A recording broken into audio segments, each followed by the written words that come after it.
কোনো রাজনৈতিক কর্মী কিংবা নেতাকে দেখে স্লোগান দিতে পারেন, এটা চলে।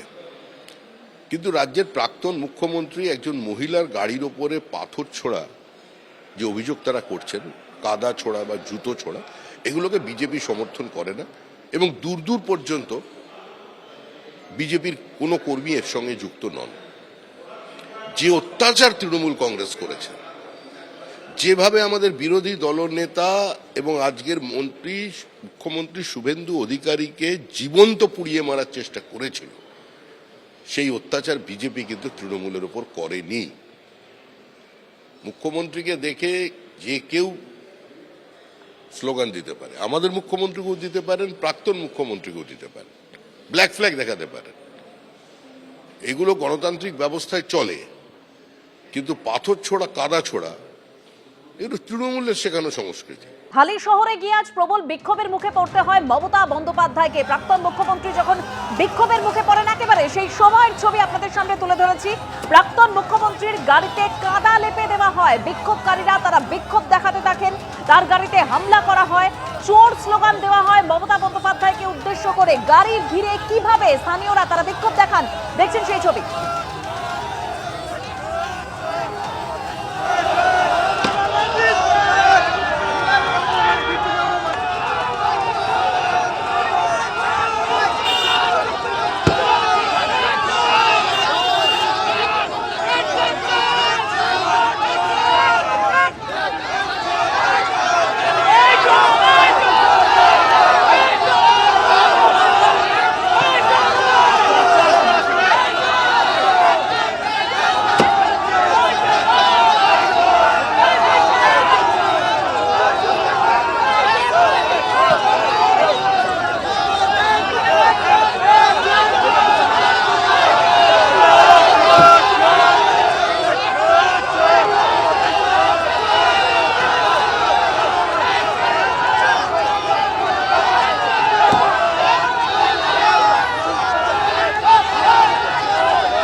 মৃত্যুর অভিযোগ বিরজু কেওটের, এবং সেই কেওটের বাড়িতে আসছেন প্রাক্তন মুখ্যমন্ত্রী মমতা বন্দ্যোপাধ্যায়।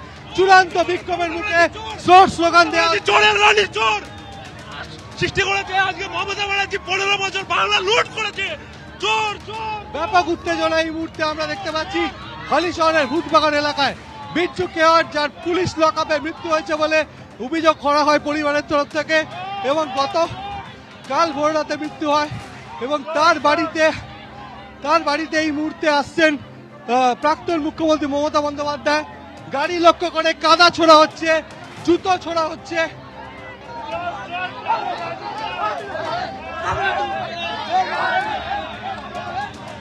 এই মুহূর্তে হালি শহরের ভূতবাগানে রাজ্যের প্রাক্তন মুখ্যমন্ত্রী মমতা বন্দ্যোপাধ্যায় চূড়ান্ত ক্ষোভের মুখে চোর স্লোগান দেওয়া হচ্ছে, তাকে লক্ষ্য করে জুতো ছোড়া হচ্ছে। কোন ক্রমে পুলিশ র্যাব তাকে সেই বাড়ি পর্যন্ত নিয়ে যাচ্ছে। বিরজু কেওট গতকাল, যার মৃত্যু হয়েছিল পুলিশ লকআপে, পরিবারের তরফ থেকে অভিযোগ করা হয়েছে যে পুলিশ লকআপে মৃত্যু হয়েছে বিরজু কেওটের। আর সেখানেই এই মুহূর্তে তুমি দেখতে পাচ্ছ যে প্রচুর মানুষ গাড়ি লক্ষ্য করে কাদা ছুটছে, জল ছুটছে, এবং ক্যামেরাম্যান অতলু ছবিটা দেখাচ্ছে যে বিরজু কেওটের বাড়িতে এই মুহূর্তে প্রবেশ করছেন মমতা বন্দ্যোপাধ্যায়। ভূতবাগানে তার বাড়িতে যখন প্রবেশ করছে এবং জনরস আটকাবার চেষ্টা করছে পুলিশ এবং র্যাব, এবং প্রচুর মানুষজন, রীতিমতো জনরোষ, এবং বিরজু কেওটের বাড়িতে এই মুহূর্তে মমতা বন্দ্যোপাধ্যায় প্রবেশ করেছেন। অতনু তোমার ছবিটা দেখাচ্ছে যে এখনো জনরোষ তার গাড়ি ঘিরে আসতে পড়েছে, এবং প্রচুর মানুষ চোর স্লোগান দিতে থাকে, চটি ছুটতে থাকে, কাদা ছুটতে থাকে, এবং তাকে ধিক্কার জানাতে থাকে। এবং সেই মুহূর্তে আমরা দেখতে পাচ্ছি যে পুলিশের পক্ষ থেকে সরিয়ে দেওয়ার চেষ্টা হচ্ছে, গাড়িতে আছাড় মারা হচ্ছে। অতনু ছবিটা দেখাচ্ছে যে তার গাড়ি ঘিরে এই মুহূর্তে বিক্ষোভ হচ্ছে, পুলিশের পক্ষ থেকে সরিয়ে দেওয়া হচ্ছে বিক্ষোভকারীদেরকে, এবং যেভাবে জনরোষ আসতে পারে প্রাক্তন মুখ্যমন্ত্রী আজকে যখন ভূতবাগানে এসে পৌঁছয় সেই সময় তাকে লক্ষ্য করে চোর স্লোগান এবং তার কনভয় আটকে দেওয়া হয়, তাকে ঢুকতে বাধা দেওয়া হয়। মমতা বন্দ্যোপাধ্যায় বিগত 15 বছর ধরে এই রাজ্যটাকে যেভাবে শেষ করেছে, চুরি করেছে, ডাকাতি করেছে, মানুষ খুন করেছে, আর এই বীজপুর অশান্ত করতে এসছে। আমাদের বিধায়ক সুদীপ্ত দাসের কথা অনুযায়ী আমরা প্রত্যেকটা রাজনৈতিক দল এখানে মিলেমিশে সুন্দরভাবেই আছি। আজকে উনি এসে অশান্ত করতে, সে অশান্তের প্রতিবাদ। এই বিক্ষোভটা মমতা ব্যানার্জি যে ডাকাতরানি আছেন তার বিরুদ্ধে বিক্ষোভ। উনি এই শান্ত বীজপুরকে অশান্ত করবার জন্য এসছেন। যিনি মারা গেছেন সে যে দলের কর্মী হোক, আমরা সমব্যথী। যে ঘটনার দিকে আমরা নজর রেখেছি, হালি শহরে গিয়ে কিছুক্ষণ আগেই প্রবল ক্ষোভের মুখে পড়েন প্রাক্তন মুখ্যমন্ত্রী মমতা বন্দ্যোপাধ্যায়। প্রাক্তন মুখ্যমন্ত্রীর গাড়িতে হামলা, বিক্ষোভকারীদের মমতা বন্দ্যোপাধ্যায়কে চোর স্লোগান, গাড়ি ঘিরে এভাবেই বিক্ষোভ দেখানো হয়। গতকালই হালিশহর থানার হেফাজতে অসুস্থ হয়ে হাসপাতালে মৃত্যু হয় এক তৃণমূল কর্মীর। আর সেই মৃতের বাড়িতে যাওয়ার পথে আজ বিক্ষোভের মুখে পড়তে হলো প্রাক্তন মুখ্যমন্ত্রীকে।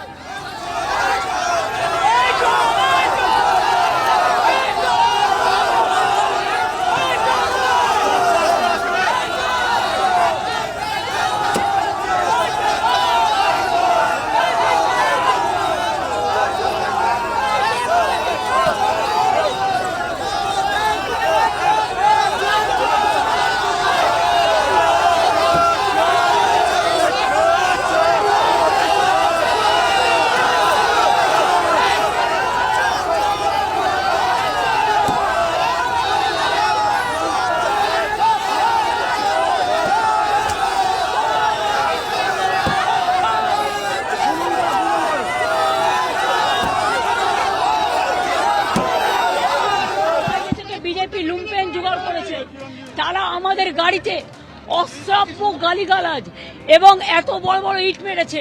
আপনারা গাড়িটা দেখুন, পুরো গাড়িতে ইট মারতে মারতে আমাদের এসছি। আমরা তীব্র নিন্দা করছি, ধিক্কার জানাচ্ছি।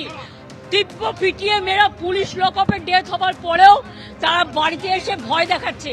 কিন্তু আমরা আসবো বলেছিলাম, আমরা এসছি। নিরাপত্তা ভুলে যান।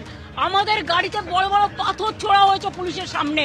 বাইরের লুম্পেনরা এসছে, সমস্ত লুম্পেনদের পুলিশ জোগাড় করেছে নিজেদের ব্যর্থতা ঢাকার জন্য।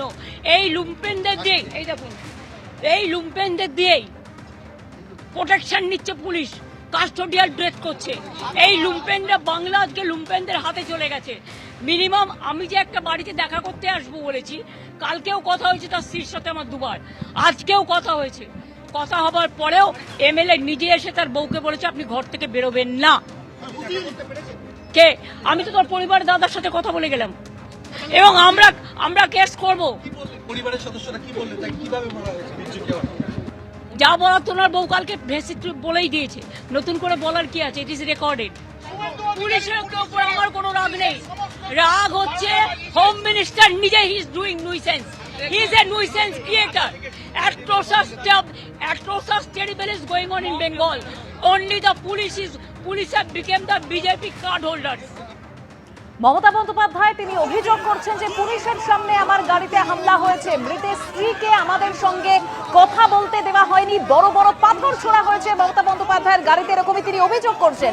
তিনি বলেছেন যে মৃতের দাদার সঙ্গে তার কথা হয়েছে, কিন্তু মৃতের দাদা তিনি বলেছেন যে না, প্রাক্তন মুখ্যমন্ত্রীর সঙ্গে তাদের কথা হয়নি, তবে বিচারের জন্য তারা প্রাক্তন মুখ্যমন্ত্রী নয়, এই প্রশাসন, এই সরকারের উপরেই তারা আস্থা রাখছেন। শুনুন। কোনো কথা হয়নি, কথা আমরা কোনো করিনি, কোনো অভিযোগ নেই। আমরা, উনি নিজের মতো নিজে বললেন, আমরা কিছু বলিনি। উনি কি বলেন? না, আমাদের লোকাল প্রশাসন থেকেই আমরা বিচার চাই, বা এই বিচারটা আমরা হয়ে গেলে আর কিছু চাই না। আমাদের কি বিচার চাই? আমাদের ওই পুলিশেরা করেছে, ওই তাদের কিভাবে মেরেছে? পিটিয়ে মেরেছে। আমি শুধু কেন হলো এই বিচারটা চাই, এটা আমি লোকাল প্রশাসন থেকেই চাই। যে ছবি আপনাদের সামনে রেখেছে, আজ কিছুক্ষণ আগে হালি শহরে প্রবল বিক্ষোভের মুখে পড়লেন প্রাক্তন মুখ্যমন্ত্রী মমতা বন্দ্যোপাধ্যায়। তার গাড়ি ঘিরে ধরে বিক্ষোভকারীরা এবং তারপর চোর স্লোগান দেওয়া হয়, গাড়ি ধরে বিক্ষোভ দেখানো হয়। প্রাক্তন মুখ্যমন্ত্রী তিনি অভিযোগ করছেন যে বিজেপি লোকেরা ইট মেরেছে, এমনটাই অভিযোগ তাদের। মমতা বন্দ্যোপাধ্যায় এমনটাই অভিযোগ করেছেন।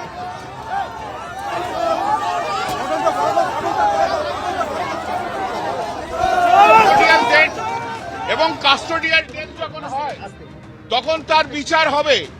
তাতে বাড়ির লোককে ভয় দেখিয়ে রেখেও এই বিচার ব্যবস্থা থেকে আমাদের সরিয়ে রাখতে পারবে না। কাস্টোডিয়াল আমরা দেখব, আমরা করব। মমতাদি আছে, আমরা আছি।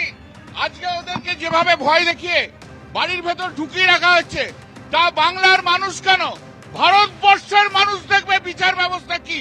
এবং এই বিচার ব্যবস্থায় এই আইসি থেকে আরম্ভ করে তাদের শাস্তি হবে। আমরা ডিজি এবং সিপির ইমিডিয়েটলি আমরা রেজিগনেশন চাই। ডিজি এবং সিপির রেজিগনেশন চাই। এখানে কাঁচরাপাড়ায় ঢোকার পর যেভাবে বিজেপি অত্যাচার করছে তাতে বোঝা যাচ্ছে শুভেন্দু অধিকারী একটা পুলিশ দিয়ে রাজত্ব চালাচ্ছে। আমাদের মনে হয়েছে পূর্ব পরিকল্পিতভাবে আজকে মমতা বন্দ্যোপাধ্যায়কে মারার এখানে চক্রান্ত করেছে শুভেন্দু অধিকারী, একদম মারার চক্রান্ত করেছে। বাংলা থামবে না। মমতা বন্দ্যোপাধ্যায়ের গায়ে যদি হাত পড়ে গোটা পশ্চিম বাংলা জেগে উঠবে। এবিপি আনন্দ, এগিয়ে থাকে, এগিয়ে রাখে।